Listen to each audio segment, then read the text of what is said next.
প্রথম কথা, জ্বালানির কোনো সংকট বর্তমানে বাংলাদেশে নেই। তেলের সংকট আসলে কতটা?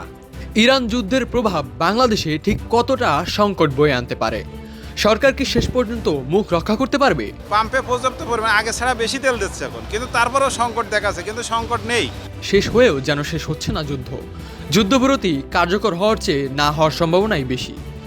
শান্তি ও সমঝোতার চেয়ে মধ্যপ্রাচ্যের দীর্ঘমেয়াদী অস্থিরতার আশঙ্কাই এখন অনেক বেশি। তাই প্রশ্ন উঠছে, তেলের এই যন্ত্রণা কি স্থায়ী হতে যাচ্ছে? বাংলাদেশের নিজস্ব পরিশোধন সক্ষমতা থাকলেও কেন বারবার সংকট তৈরি হচ্ছে?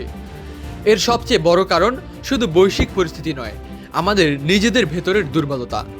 সরকারি বেসরকারি এমনকি ব্যক্তি পর্যায়েও অব্যবস্থাপনা ও দুর্নীতির কারণে সমস্যা যতটা না হওয়ার কথা তার চেয়েও অনেক বেশি প্রকট হয়ে উঠেছে। কিন্তু আমরা কি বুঝতে পারছি এর সামনে আরও বড় সংকট অপেক্ষা করছে? ইরান যুদ্ধের আগুন শুধু পেট্রোল পাম্পেই সীমাবদ্ধ থাকবে না, এর প্রভাব পৌঁছে যাবে আপনার আমার বাড়িতে, বেডরুমে, এমনকি রান্নাঘরেও। ইতিমধ্যেই অফিসের কর্মঘণ্টা কমানো হয়েছে। দোকানপাট, শপিং মল সন্ধ্যা 7টার মধ্যেই বন্ধ করার নির্দেশ এসেছে। যুদ্ধের প্রভাব ব্যাহত হচ্ছে বিদ্যুৎ উৎপাদন। বাংলাদেশের অনেক বিদ্যুৎ কেন্দ্র এখন নির্ভরশীল ফার্নেস অয়েল এবং ডিজেলের উপর, যা মূলত আমদানি করতে হয় মধ্যপ্রাচ্য থেকে। সরকার ভর্তুকি দিয়ে বিকল্প উৎস থেকে আমদানির চেষ্টা করছে, কিন্তু তা পর্যাপ্ত নয়। ফলে বিদ্যুৎ উৎপাদন কমে যাওয়ার আশঙ্কা রয়েছে। এর প্রভাব পড়বে কলকারখানা, শিল্প খাত এবং সামগ্রিক অর্থনীতিতে। শুধু তাই নয়, সারের উৎপাদন কমে যাবে, আমদানি আরও কঠিন হয়ে উঠবে।